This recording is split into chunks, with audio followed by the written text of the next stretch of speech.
ஷியாமலவாணி 90.4 சமுதாய வானொலியின் வானொலி மூலம் கணிதம் கற்போம். இந்நிகழ்ச்சிக்கு ஊக்கம் மற்றும் ஆதரவு வழங்குவோர் தேசிய அறிவியல் மற்றும் தொழில்நுட்ப தொடர்பாடல் குழுமம், புதுதில்லி.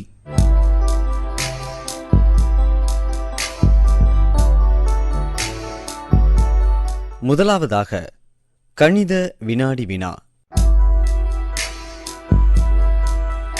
இதில் பங்கேற்பவர்கள் மதுரை மாவட்டம் கும்பாடி கிராம மக்கள்.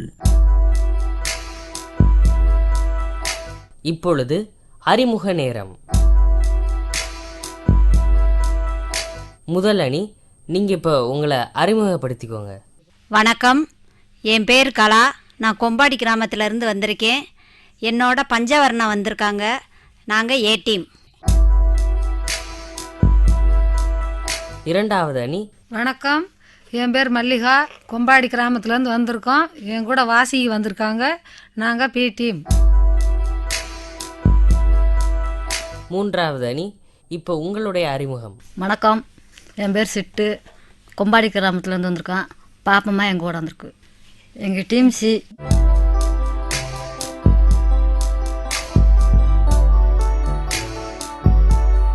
நிகழ்ச்சிக்கு சிறப்பு விருந்தினர் கணித ஆசிரியை திருமதி வள்ளியம்மாள்.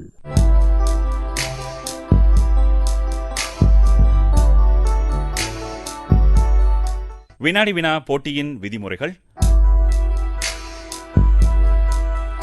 போட்டியில் மொத்தம் 5 சுற்றுகள். ஒவ்வொரு சுற்றிலும் ஒவ்வொரு அணிக்கும் 5 கேள்விகள் கேட்கப்படும். ஒவ்வொரு கேள்விக்கும் 10 மதிப்பெண்கள். ஒவ்வொரு சுற்றின் முடிவிலும் நீங்கள் பெற்ற மதிப்பெண்கள் அறிவிக்கப்படும். உங்கள் ஒவ்வொரு அணிக்கும் ஸ்லேட் கரும்பலகை கொடுக்கப்பட்டுள்ளது. கேள்விக்கான பதிலை நீங்கள் கணக்கிட்டு சரி செய்த பின் பதில் தெரிவிக்கலாம். நீங்கள் பதில் சொல்லவில்லை என்றால் அக்கேள்வி அடுத்த அணிக்கு கேட்கப்படும். அப்படி நீங்கள் விடை சொல்லும் பட்சத்தில் 5 மதிப்பெண்கள் மட்டும் கிடைக்கும். 1 மற்றும் 2ஆம் இடத்தை பெறுபவருக்கு சிறப்பு பரிசு வழங்கப்படும். மற்றவர்களுக்கு ஆறுதல் பரிசு வழங்கப்படும்.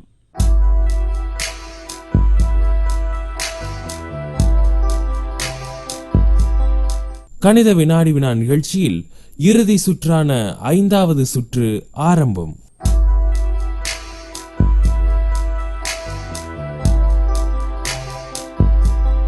ஐந்தாவது சுற்றை ஆரம்பிக்கலாமா?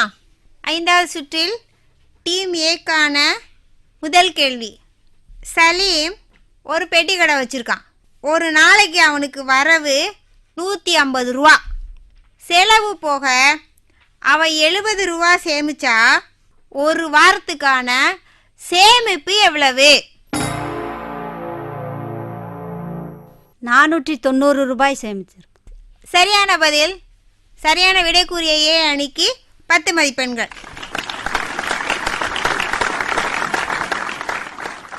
ஒரு புலவர் ஒரு மன்னரிடம் இருந்து 100 பொற்காசுகள் பரிசாக பெறுகிறார். 39 வீட்டு செலவுக்கு அளிக்கிறார். 36 பிற செலவுகளுக்கு அளிக்கிறார். மீதி இருக்கும் பொற்காசுகளை கொண்டு சுற்றுப்பயணம் மேற்கொள்கிறார். சுற்றுப்பயணம் மேற்கொள்ளும் போது அவர் கையில் இருந்த பொற்காசுகள் எத்தனை? 25 பொற்காசுகள். சரியான விடை கூறிய ஏ அணிக்கு 10 மதிப்பெண்கள்.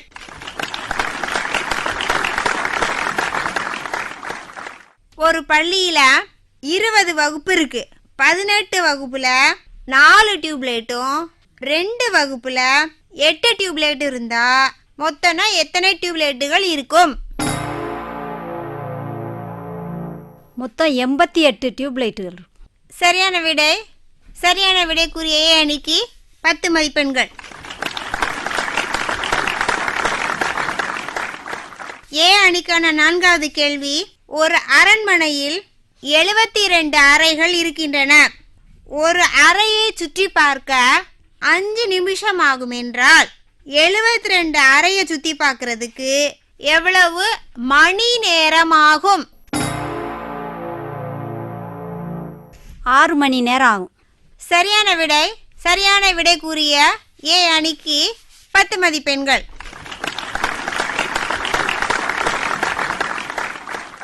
ஐந்தாவது சுற்றில் ஏ அணிக்கான கடைசி கேள்வி. ஒரு துப்புரவு தொழிலாளிக்கு ஒரு தெருவை சுத்தம் செய்ய 3/4 மணி நேரம் தேவைப்படுகிறது. அவர் 5 தெருக்களை சுத்தம் செய்ய எவ்வளவு நேரம் எடுக்கும்? 3.75 மணி நேரம். சரியான விடை கூறிய ஏ அணிக்கு 10 மதிப்பெண்கள்.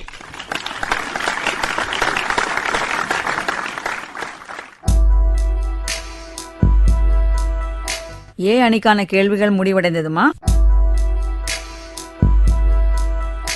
ஒரு முக்கோணத்தில் இன்னொரு முக்கோணத்தை தலைகீழாக உள்ளடக்கினால் மொத்தம் எத்தனை முக்கோணம் இருக்கும்? 4. தவறான பதில் 5. சரியான விடை கூறிய சி அணிக்கு 5 மதிப்பெண்கள்.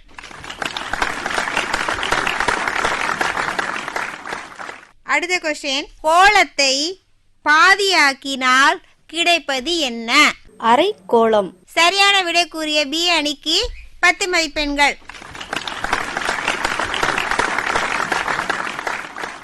ஒரு கடிகாரத்துல சின்ன முள்ளு 4க்கும் 5க்கும் நடுவில் இருக்கு. பெரிய முள்ளு 10ல் இருந்தா அப்போ மணி எத்தனை? 4:50. சரியான விடை கூறிய பி அணிக்கு 10 மதிப்பெண்கள்.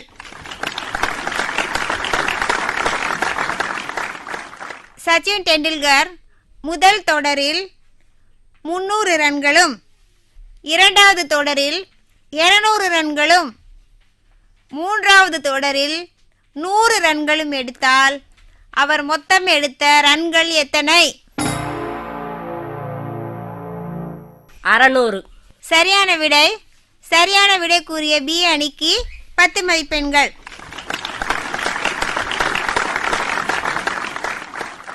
ஐந்தாவது சுற்றின் முடிவில் பி அணிக்கான 5வது கேள்வி.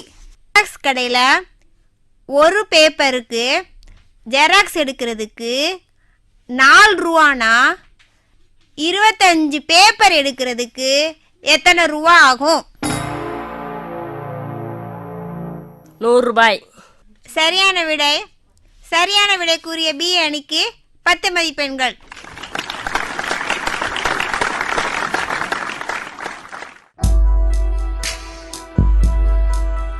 டீம் பிக்கான கேள்விகள் முடிஞ்சாச்சு. இப்போ அடுத்த டீம் சிக்கான கேள்விகள் ஆரம்பமாகுது. ஒரு வகுப்புல 2 அணியா பிரிச்சிருக்காங்க. பி அணியில 510 பேரும் ஏ அணியில 470 பேர் இருக்காங்க. அப்ப பி அணியில ஏ அணியை விட எத்தனை பேர் கூட இருப்பாங்க? 40 பேர் கூட இருக்காங்க. சரியான விடை கூறிய சி அணிக்கு 10 மதிப்பெண்கள்.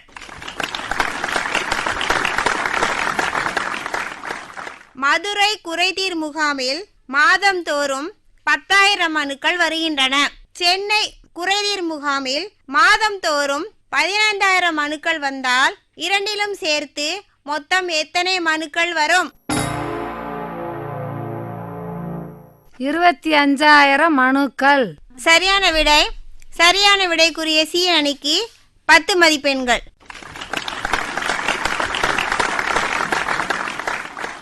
ஒருவர் ஒரு பேங்க்லேருந்து 9,000 ரூபா கடன் வாங்குறாரு. மாசந்தோறும் 9,000 ரூபா பணம் கட்டினா அவர் எத்தனை மாசத்துல தன்னோட கடனை தீர்ப்பாரு? 10 மாசத்துல. சரியான விடை கூறிய சி அணிக்கு மேலும் 10 மதிப்பெண்கள்.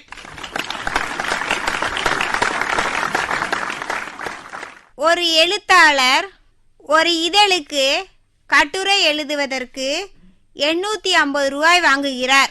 அவர் 5 இதழுக்கு கட்டுரை எழுதினால் எத்தனை ரூபாய் வாங்கியிருப்பார்?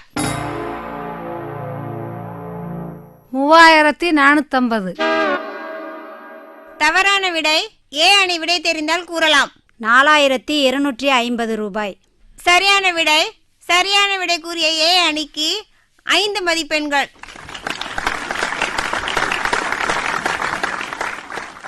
ஒரு முழம் மல்லிகைப்பூ 5 ரூபாய்.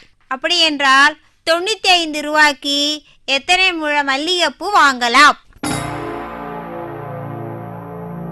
19 முழம் வாங்கலாம்.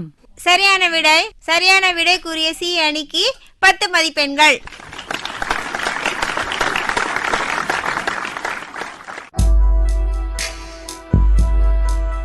ஐந்தாவது சுற்று முடிவில் ஒவ்வொரு அணியும் பெற்ற மதிப்பெண்கள்: டீம் ஏ 55,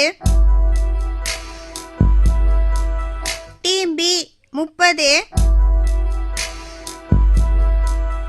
டீம் சி 45. 5 சுற்றுகளின் முடிவிலும் ஒவ்வொரு அணியும் பெற்ற மதிப்பெண்கள்: டீம் ஏ 265 மதிப்பெண்கள் பெற்று முதலிடம் வகிக்கிறது.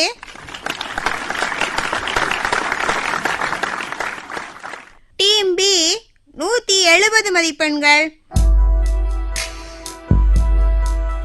டீம் சி 225 மதிப்பெண்கள் பெற்று இரண்டாம் இடம் வகிக்கிறது.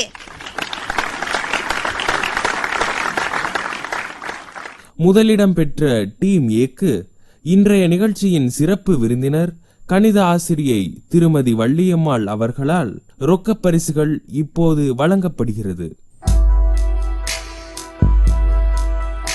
இதேபோல் இரண்டாம் இடம் பெற்ற டீம் சிக்கு ரொக்கப் பரிசுகள் இப்போது வழங்கப்படுகிறது. மற்றவர்களுக்கு ஆறுதல் பரிசுகள் வழங்கப்படுகின்றன. கணித வினாடி வினா. இதில் பங்கேற்றவர்கள் மதுரை மாவட்டம் கொம்பாடி கிராம மக்கள்.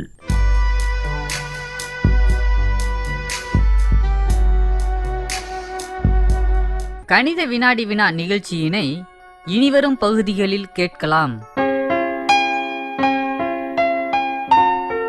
இந்த நிகழ்ச்சியை 90.4 ஷியாமளவாணி அலைவரிசையிலும் www.shyamalavani.in என்ற இணையதள முகவரியிலும் கேட்கலாம். வானொலி மூலம் கணிதம் கற்போம் நிகழ்ச்சியில் இனி கலந்துரையாடல் கேட்கலாம்.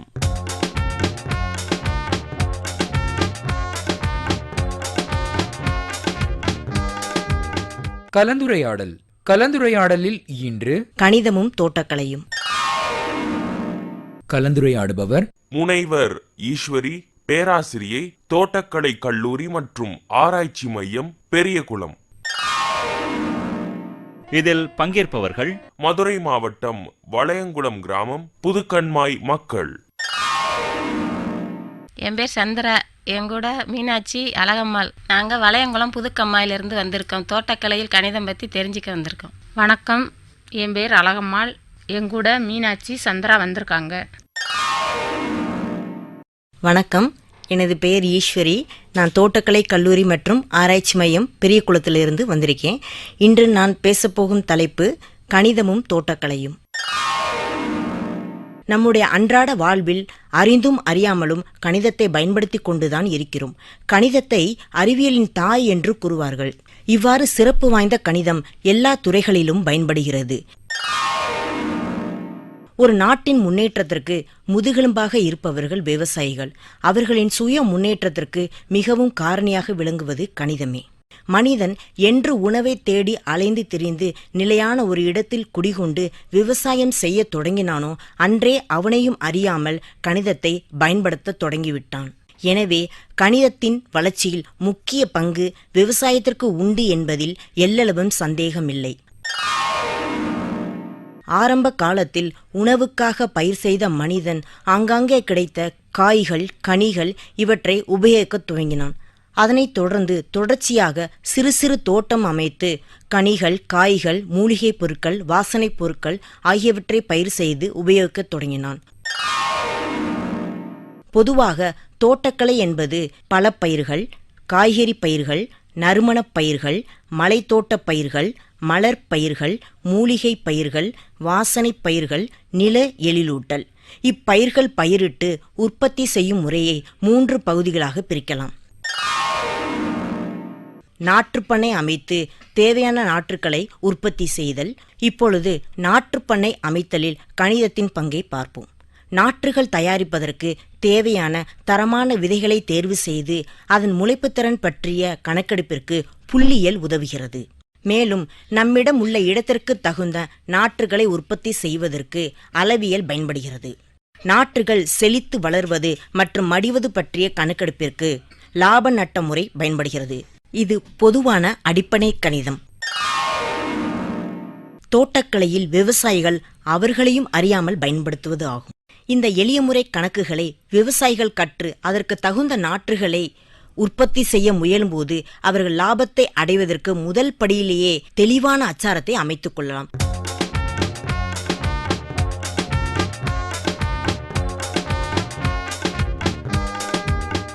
நீங்கள் கேட்டுக்கொண்டிருப்பது கணிதமும் தோட்டக்கலையும்.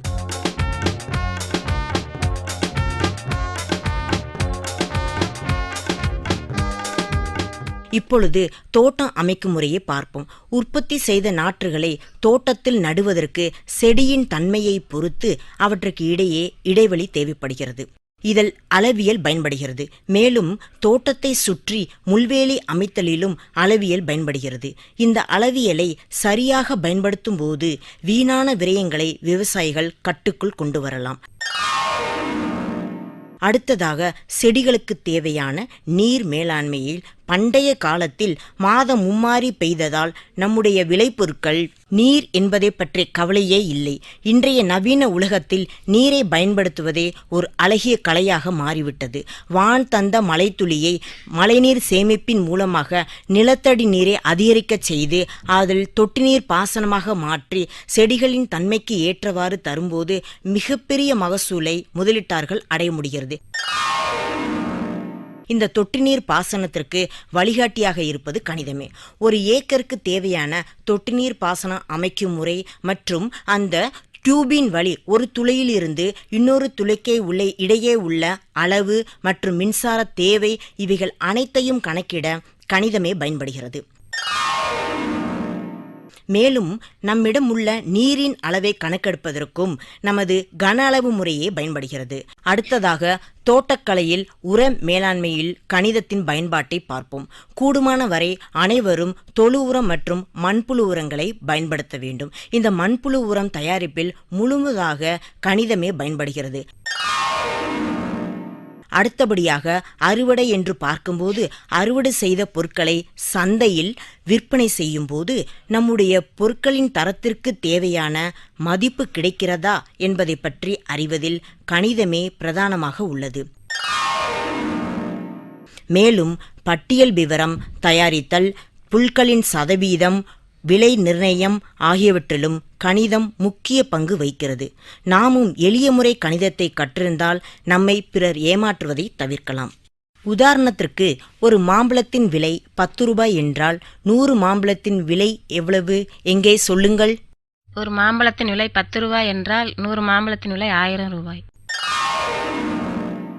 மேலும் எவ்வளவு சதவீதம் இம்முறை தோட்டத்திலிருந்து லாபம் அடைந்துள்ளோம் மற்றும் எந்தெந்த வழியில் மெயினான செலவு செய்துள்ளோம் என்பதை கணக்கிட்டு பார்த்தால் அடுத்த முறை விவசாயம் செய்யும் போது நம்முடைய வாழ்வின் முன்னேற்றத்திற்கு முழுமுதலாக உதவுவது கணிதமே.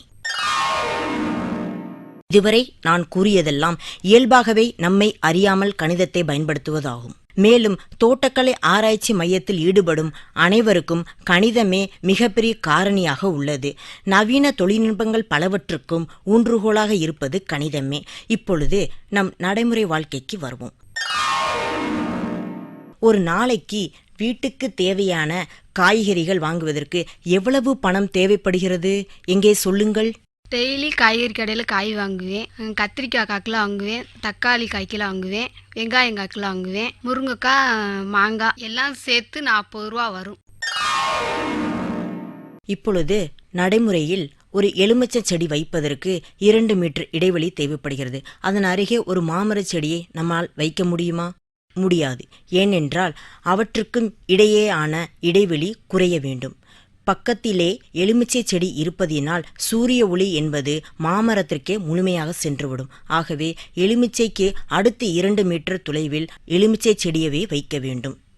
இல்லையேல் மிகவும் சிறிய அளவுள்ள கனகாம்பர செடி அல்லது அதற்கு இடையான ஒரு கொடி செடியவே நம்மை நட்டு வைக்க முடியும்.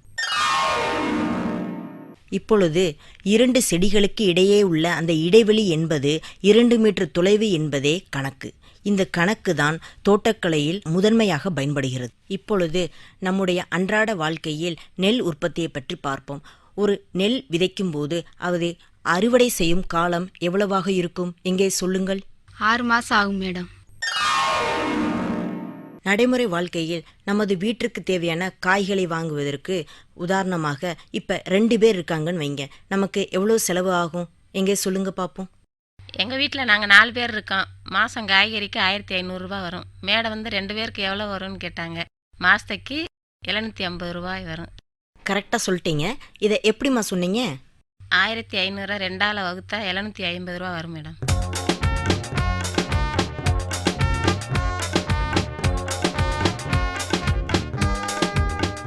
நீங்கள் கேட்டுக்கொண்டிருப்பது கணிதமும் தோட்டக்கலையும்.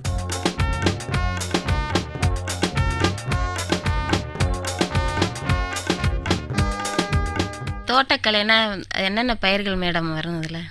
தோட்டக்கலை என்று பார்த்தோம்னாமா அதில் பல பயிர்கள், நறுமணப் பயிர்கள், வாசனை பயிர்கள், காய்கறி பயிர்கள், மூலிகை பயிர்கள் என்று மற்றும் பல இருக்கிறது. பூக்கள்லாம் எந்த துறையை சேர்ந்தது மேடம்? அதுவும் தோட்டக்கலையை சேர்ந்தது தாம்மா. இப்பொழுது நாமே நம்முடைய முயற்சியால் நமது வீட்டின் ஒரு பகுதியில் சிறிய தோட்டம் ஒன்று அமைத்தால் அதன் மூலம் நமது வீட்டிற்கு தேவையான காய்களை ரசாயன கலப்பு இல்லாமல் பெற முடியும் அல்லவா? இப்பொழுது அரசாங்கம் கூட நகர்ப்புறங்களில் தோட்டக்கலையின் முக்கியத்துவத்தை தெரியப்படுத்துவதற்காக மாடி தோட்டம் என்ற முறையை மானிய முறையில் வழங்கி கொண்டிருக்கிறது. முயற்சி என்பது விதை போல, அதை விதைத்து கொண்டே இரு, முளைத்தால் மரம், இல்லையேல் மண்ணிற்கு உரம் என்று இயற்கை வேளாண் விஞ்ஞானி நம்மாழ்வார் கூறுவார். எனவே நாமும் நமது வீட்டில் தோட்டம் ஒன்று அமைக்கலாமே. மேலும் இன்றைய நவீன உலகில் இயற்கையோடு ஒன்றிய வாழ்வு என்பது குறைந்து கொண்டே வருகிறது. அதனை மாற்றி இயற்கையின் அழகை அனுபவிக்க தோட்டக்கலையை நாமும் பயன்படுத்தலாமே. தோட்டக்கலை என்பது பலாப்பழம் போன்றது, கணிதம் என்பது தேன் போன்றது. வெளியிலிருந்து தோட்டக்கலையை பார்க்கும்போது முற்கள் நிறைந்து மிகவும் சிரமமாக இருக்கும். அதுவே அரசு தோட்டக்கலை கல்லூரியின் உதவியுடன் பார்த்தால் பலாப்பழம் பல சுளைகளைப் போல வாழ்வு இனிக்கும். அதில் தேனாகிய கணிதத்தை கலந்து கணக்கு பார்த்து மற்றவர்களை விட மாற்றி யோசித்தால் தேனில் விழுந்த பலாப்பழம் போல் வாழ்வு இனிக்கும். எனவே வாழ்வை இனிமையாக்கி வளம் பெற வாழ்த்துக்கள். நன்றி, வணக்கம்.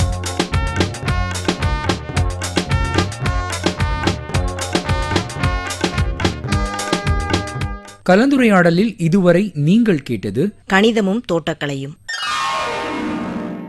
கலந்துரையாடியவர் முனைவர் ஈஸ்வரி, பேராசிரியை, தோட்டக்கலை கல்லூரி மற்றும் ஆராய்ச்சி மையம், பெரியகுளம். இதில் பங்கேற்றவர்கள் மதுரை மாவட்டம் வளையங்குளம் கிராமம், புதுக்கண்மாய் மக்கள். நிகழ்ச்சியை நன்றாக கேளுங்கள். ஒளிபரப்பான நிகழ்ச்சிகள் குறித்து மாதந்தோறும் கேள்விகள் கேட்கப்பட்டு சரியாக பதில் கூறுபவர்களுக்கு பரிசுகள் வழங்கப்படும். வானொலி மூலம் கணிதம் கற்போம் நிகழ்ச்சியிலேனே கற்றலும் கற்பித்தலும் கேட்கலாம்.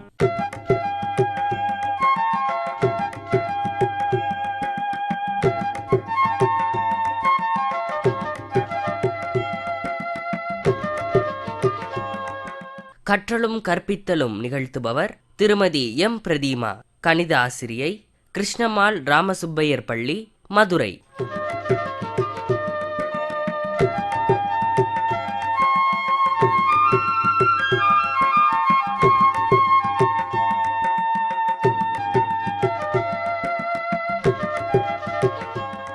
இதில் பங்கேற்பவர்கள் மதுரை மாவட்டம் பாரப்பத்தி கிராம மக்கள்.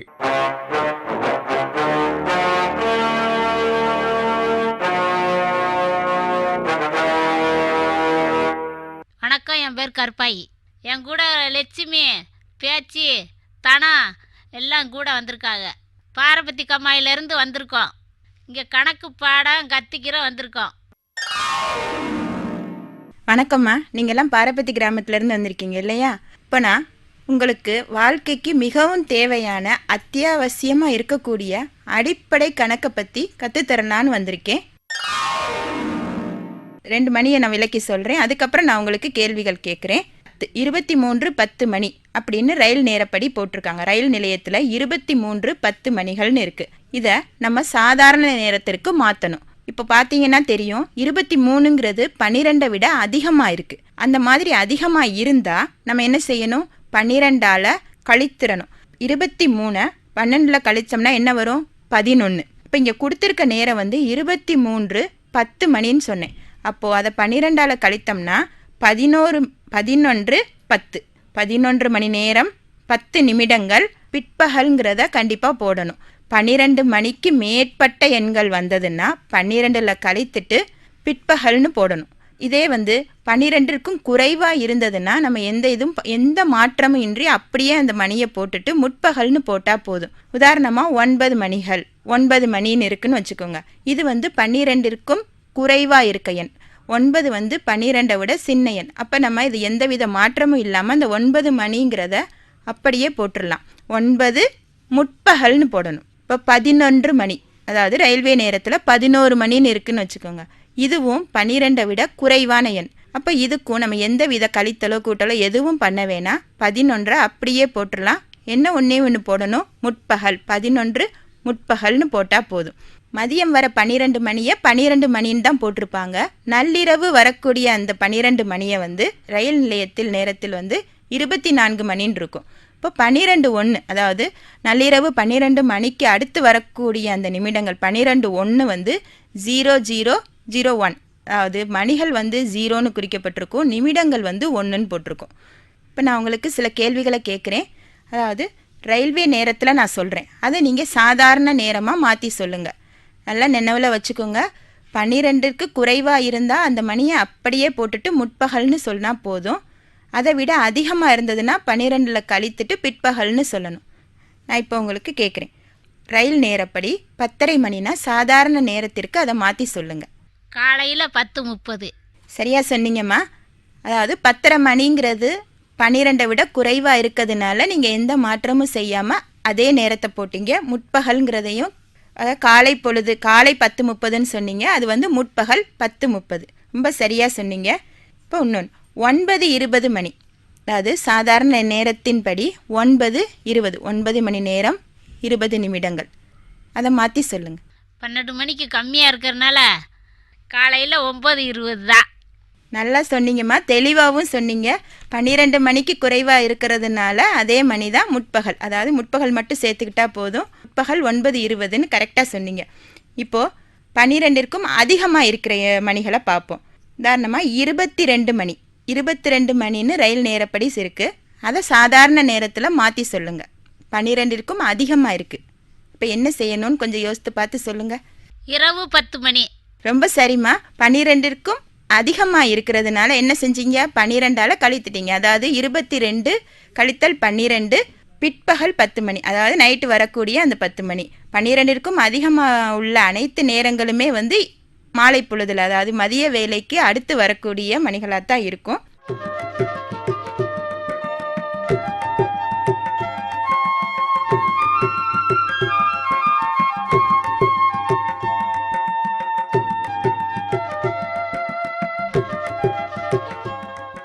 இதுவரை நீங்கள் கேட்டது கற்றலும் கற்பித்தலும்.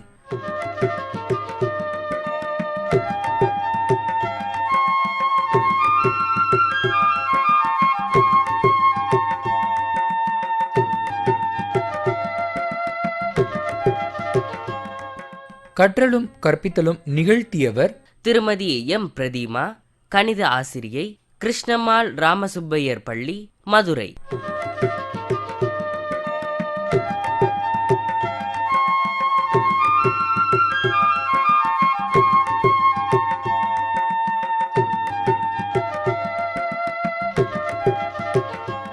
இதில் பங்கேற்றவர்கள் மதுரை மாவட்டம் பாரபத்தி கிராம மக்கள்.